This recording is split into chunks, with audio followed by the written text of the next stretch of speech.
আসসালামু আলাইকুম ওয়া রাহমাতুল্লাহি ওয়া বারাকাতুহু। আলহামদুলিল্লাহি রাব্বিল আলামিন, সালাতু ওয়াসসালামু আলা সাইয়্যিদিল মুরসালিন ওয়া আলা আলিহি ওয়া সাহবিহি আজমাইন। প্রিয় সাংবাদিক বন্ধুগণ, সম্মানিত দেশবাসী, আমরা বাংলাদেশ জামাত ইসলামীর পক্ষ থেকে 6 সদস্যের একটি প্রতিনিধি দল বাংলাদেশ নির্বাচন কমিশনের প্রধান নির্বাচন কমিশনার এবং কমিশনার বৃন্দের সঙ্গে একটি আনুষ্ঠানিক বৈঠকে মিলিত হয়েছিলাম। আগামী জাতীয় সংসদ নির্বাচনকে সামনে রেখে কয়েকটি গুরুত্বপূর্ণ ইস্যুতে নির্বাচন কমিশনের ভূমিকা, কোনো কোনো বিষয়ে কিছু ইনফরমেশন গ্যাপ, কিছু অস্পষ্ট অবস্থা, এগুলো পরিষ্কার করার জন্য নির্বাচন কমিশনের সঙ্গে আমরা আজকে মিলিত হয়েছিলাম এবং সুনির্দিষ্ট কিছু বিষয়ে ওনাদের সাথে আমাদের আলাপ আলোচনা হয়েছে। তার মধ্যে একেবারেই প্রথম এবং সর্বাধিক গুরুত্বপূর্ণ, যেটা দেশবাসী 18 কোটি মানুষ যে নতুন গণতন্ত্রের অভিযাত্রার জন্য অপেক্ষা করছে, সেটা হচ্ছে একটি অবাধ, সুষ্ঠু, স্বচ্ছ, গ্রহণযোগ্য, নিরপেক্ষ জাতীয় নির্বাচন। সেই নির্বাচনের সুনির্দিষ্ট তারিখ ঘোষণা, এটার জন্য জাতি অপেক্ষা করছে। নির্বাচনের ঘোষিত যে টাইম লাইন, আসন্ন রমজানের পূর্বেই নির্বাচন করার ব্যাপারে যে জাতির কাছে সরকার এবং পলিটিক্যাল পার্টি স্টেক হোল্ডার, আমরা যারা কমিটেড, নির্দিষ্ট তফসিল ঘোষণার সময়টা একেবারেই পেরিয়ে যাচ্ছে দেখে আমরা এ বিষয়ে নির্বাচন কমিশনের সুস্পষ্ট ঘোষণার সুনির্দিষ্ট সিদ্ধান্ত কি সেটা জানবার জন্যই মূলত প্রথম আলাপ আলোচনায় আজকে ইস্যুটাকে আমরা রেজ করেছি। এরপরে আমাদের মধ্যে আলোচনায় স্থান পেয়েছে ভোট কেন্দ্রগুলোতে বিজিবি সেনাবাহিনী মোতায়েন, ভোট কেন্দ্রের নিরাপত্তা প্রসঙ্গ, মাঠ প্রশাসনের নিরপেক্ষতা, যেটাকে আমরা লেভেল প্লেইং ফিল্ড বলছি, প্রশাসনের কর্মরত বড় বড় কর্মকর্তা এবং ইলেকশনের সাথে রিলেটেড অফিসারদের নিরপেক্ষতা নিয়ে যেসব প্রশ্ন উঠেছে সেটা আলোচনার বিষয় ছিল। এরপরে আমরা আলোচনায় অবৈধ অস্ত্র উদ্ধার যে অভিযান, সেটাকে আমরা খুব ইফেক্টিভ দেখছি না। একটা অভিযান নামে চলছে, কিন্তু কার্যকরভাবে এটাকে ফলপ্রসূ করা এবং 5ই আগস্টের পর থেকে সারা দেশের থানাগুলো থেকে লুটপাট হয়ে যাওয়া অস্ত্র কি পরিমাণ উদ্ধার হলো, অবৈধ অস্ত্রধারীরা যারা নির্বাচনকে ডিস্টার্ব করতে পারে, ভোটারদের মধ্যে আতঙ্ক তৈরি করতে পারে, তাদের গ্রেফতার অভিযানের ব্যাপারে আমাদের আলোচনার ইস্যু ছিল, আমরা এটা আলোচনা করেছি। আর একটা ইম্পর্ট্যান্ট ইস্যু ছিল প্রবাসী ভোটার যারা এবার ভোট দেওয়ার জন্য সারা দুনিয়াতে প্রায় 1.25 কোটি ভোটার বা তার বেশি রেজিস্ট্রেশন হচ্ছে। এদের ভোটার রেজিস্ট্রেশনের প্রক্রিয়াটা আমরা যারা প্রবাসের সাথে যোগাযোগ রাখছি, সফর করছি, সে প্রক্রিয়াটা তারা অনেকে জটিল মনে করছে। এনআইডি, পাসপোর্ট, কোন কোন প্রয়োজনীয় ডকুমেন্টস না হলে এটা হতে পারছে না। এটাকে আরো কতটা মিনিমাম সহজ করে আমাদের প্রবাসী ভোটারদের ভোট প্রদানের ব্যবস্থা করা যায়, সেটা নিয়ে আমাদের আলোচনার বিষয় ছিল। ভোট কেন্দ্রে সিসিটিভি ক্যামেরা স্থাপন, নিরপেক্ষ ভোট, সুষ্ঠু ভোট গ্রহণের জন্য একটা অন্যতম ইস্যু। এটা আমরা আগেও জামাত ইসলামীর পক্ষ থেকে কয়েকবার দৃষ্টি আকর্ষণ করেছি। ওনারা কথা দিয়েছিলেন, ওনারা বলেছিলেন এটা একটা কস্টলি ইস্যু। আমরা এই ব্যাপারে সরকারের প্রচুর অর্থ বিভিন্ন কাজে ব্যয় হয়। আমরা বলেছিলাম যে একটা জাতীয় নিরপেক্ষ নির্বাচন, গণতন্ত্রের, দেশের শান্তি শৃঙ্খলা নিরাপত্তা এবং নির্বাচিত জনপ্রতিনিধির কাছে ক্ষমতা হস্তান্তরের জন্য এর চেয়ে গুরুত্বপূর্ণ আর কিছু হতে পারে না। এখানে অর্থ ব্যয় করা প্রয়োজনে অনেক ডোনার এজেন্সি, ডোনার কান্ট্রির কাছে সহযোগিতা চাওয়া যায়। আমরাও কিন্তু এই সমস্ত ব্যাপারে অ্যাপ্রোচ করেছি বিভিন্ন জায়গায়। তো সেই সিসিটিভি ক্যামেরা স্থাপন সম্পর্কে এগুলো আমাদের মধ্যে আলোচনার বিষয় ছিল।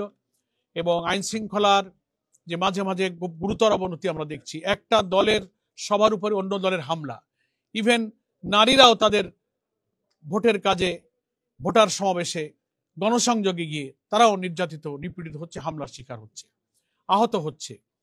এই সব পরিস্থিতি নিয়েই আমরা মূলত নির্বাচন কমিশনকে এখনই সিরিয়াস না হলে তফসিল ঘোষণার পর নির্বাচন কতটা সুষ্ঠু হবে, কি কি আশঙ্কা আছে, কিভাবে ওনারা চ্যালেঞ্জ ফেস করবেন, সে ব্যাপারে ওনাদের কি গৃহীত ব্যবস্থা, কি পদক্ষেপ ওনারা নিচ্ছেন, সুনির্দিষ্ট সুস্পষ্টভাবে সেগুলো বুঝবার জন্য মূলত আজকে আমরা 6 সদস্যের এই প্রতিনিধি দল বৈঠক করেছি। আমার সঙ্গে যারা ছিলেন প্রায় সবাই আপনাদের পরিচিত।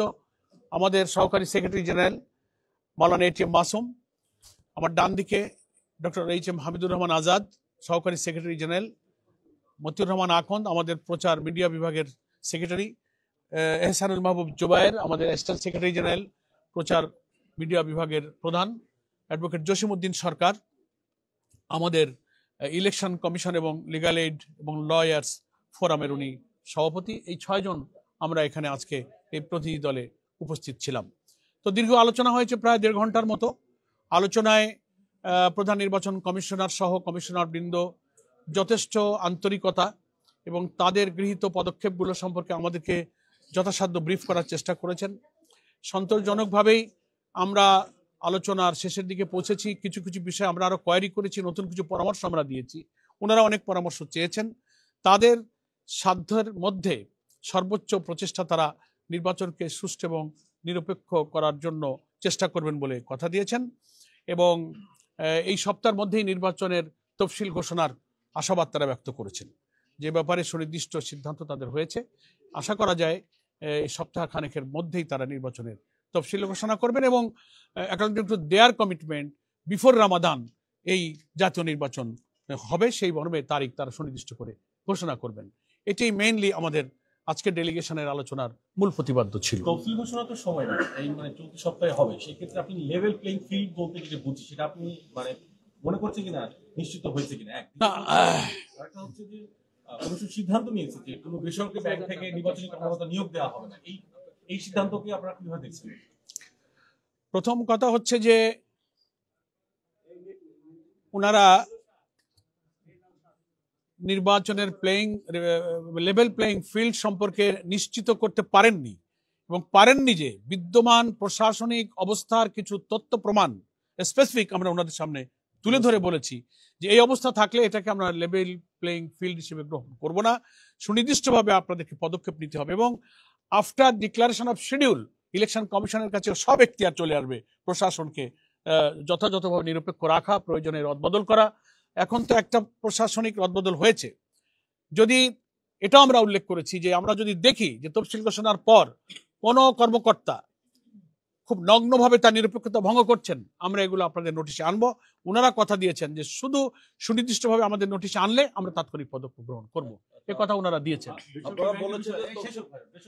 এই বিষয়টা আমাদের আজকের আলোচনায় ছিল না, তবে আমরা আগে আলোচনা এটা করেছি যে কেউ কেউ নানান ব্যাংক বা প্রতিষ্ঠানের নাম উল্লেখ করে যে কথা বলেছেন, এটা কোনো দলের কোনো ব্যাংক হয় না, দলের কোনো মালিকানায় কোনো আর্থিক প্রতিষ্ঠান থাকে না।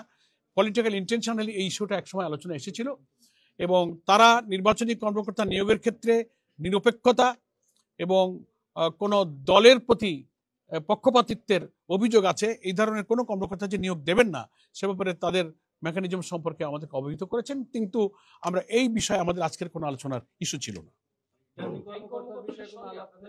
না, একজন বলেন, একজন আপনারা বলেছেন যে ঘোষণার সময় বেরিয়ে যাচ্ছে, আপনাদের যে করবেন সেটা সম্পর্কে জানতে এসেছেন। আপনারা কি মনে কোন রকম আশঙ্কা ফিল করছেন যে নির্বাচন ডিলে হওয়ার?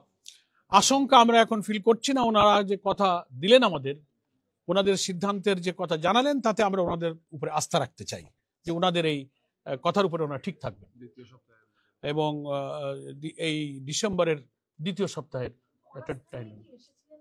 অনাস্থা নিয়ে আমরা আসিনি, কিন্তু জাতি মনে করছিল তাদের কমিটমেন্ট অনুযায়ী নির্বাচনের তফসিলটা ঘোষণা হয়তো হয়ে যাবে, সে সময়টা যেন পার হয়ে যাচ্ছে।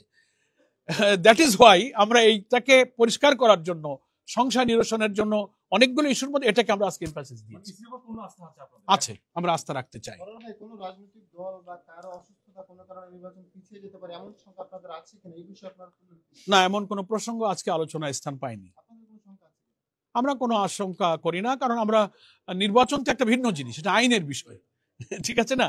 এটার সাথে অন্য কিছুকে রিলেট করা যাবে না। জাতির প্রত্যাশা, এটা একটা বিশাল সাংবিধানিক আইনগত বিষয়। সিসি ক্যামেরার বিষয়ে আমরা ওনাদেরকে বলেছি যে এ ব্যাপারে আপনারা পদক্ষেপ গ্রহণ করুন। ওনারা খুব সুনির্দিষ্ট কথা এখনো বলে পারেননি। এখানে বিরাট অর্থ বিনিয়োগের প্রশ্নটা ওনারা আমাদের আগের মিটিংয়ে বলেছিলেন। আমরা বলেছি আপনারা সরকারকে বলেন, অনেক দাতারা এই ব্যাপারে সাহায্য করতে চায়, আপনারা বলেন সে ব্যাপারে আমরা বলেছি ওনাদেরকে। আইন শৃঙ্খলা পরিস্থিতি স্বাভাবিক করার ব্যাপারে কমিশন থেকে আপনাদের কি আশ্বাস দিয়েছে? ওইটুকু আশ্বাস ওনারা দিয়েছেন যে সুনির্দিষ্টভাবে আমাদেরকে আপনারা বলবেন, আমাদের উপরে যখন দায়িত্ব আসবে তখন আমরা প্রয়োজনীয় পদক্ষেপ গ্রহণ করব। ইসি কি এই বিষয়টা অবগত করছে কিনা যে লেভেল প্লেইং ফিল্ড এখন নিশ্চিত হয় না? হ্যাঁ, করেছি। ইসি কি তাদের বক্তব্য কি? ওনারা কোনো বক্তব্য দেননি, তবে আমরা যে সুনির্দিষ্ট কিছু জায়গা, কিছু ব্যক্তি, কিছু ঘটনা আমরা উল্লেখ করেছি, সেটা ওনাদের নোটিশে আমরা দিয়েছি। এ ব্যাপারে ওনারা কোনো মন্তব্য করেননি, শুনেছেন। Thank you. Thank you. নির্বাচন কেমন হবে বলে মনে হচ্ছে আপনার? উই আর হোপফুল, আমরা সবসময় অপটিমিস্টিক থাকতে চাই, আমরা আশাবাদী থাকতে চাই। জাতির আশা আকাঙ্ক্ষা 24শে জুলাইয়ের গণ অভ্যুত্থানের আকাঙ্ক্ষাই হলো এবারের নির্বাচন নিরপেক্ষ হবে। 14, 18, 24-এ জাতির যে আশা পূরণ হয়নি, আগামী নির্বাচন সেই আশা পূরণের জন্যই তো আমাদের সহস্রাধিক ছেলেরা জীবন দিয়েছে। 30-40 হাজার ছেলেরা, আমাদের সন্তানেরা, তারা আহত ক্ষতবিক্ষত হয়েছে। এর মূল্য হবে না যদি এই নির্বাচনটা আমরা নিরপেক্ষ করতে না পারি। আমি মনে করি নির্বাচন কমিশন জাতির অংশ, তারা নিশ্চয়ই তাদের শপথের উপরে থেকে এই নির্বাচনকে সুষ্ঠু করার জন্য এগিয়ে যাবেন। আমরা ওনাদেরকে আশ্বাস দিয়েছি, বাংলাদেশ জামাত ইসলামীর সম্মানিত আমির ডক্টর শফিকুর রহমানের পক্ষ থেকে we are always ready to give all kinds of cooperation to election commission. সবসময় আমরা প্রস্তুত আছি। Thank you. এটা তো আজকে আলোচনার বিষয় না, আর একদিন জানবেন কত সময় কত কথা বলি, ওই সময় জানবেন। প্রশ্ন তো একেবারে আসছে, সহজে পায় না, সেক্ষেত্রে নির্বাচন আস্থা রাখছে ইসির ওপর। সেক্ষেত্রে আপনারা কতটা আশাবাদী, বা এমন কথা শোনা যাচ্ছে জামাত আগামীতে ক্ষমতায় আসবে, আপনারা এই বিষয়ে একটু ওই আপনাদের মতো লোকের কাছে আমরাও শুনি, আমরাও শুনতেছি আপনাদের সাথে। আপনাদের অবস্থান কি জায়গায়? জামাত সেটা জনগণ রায় যদি দেয় আর আল্লাহ যদি দয়া করেন, তো আল্লাহর দয়ার তো কোনো শেষ নেই, জনগণের ভালোবাসারও শেষ নেই। We are waiting for that day, ইনশাআল্লাহ। ফি আমানিল্লাহ। আসসালামু আলাইকুম।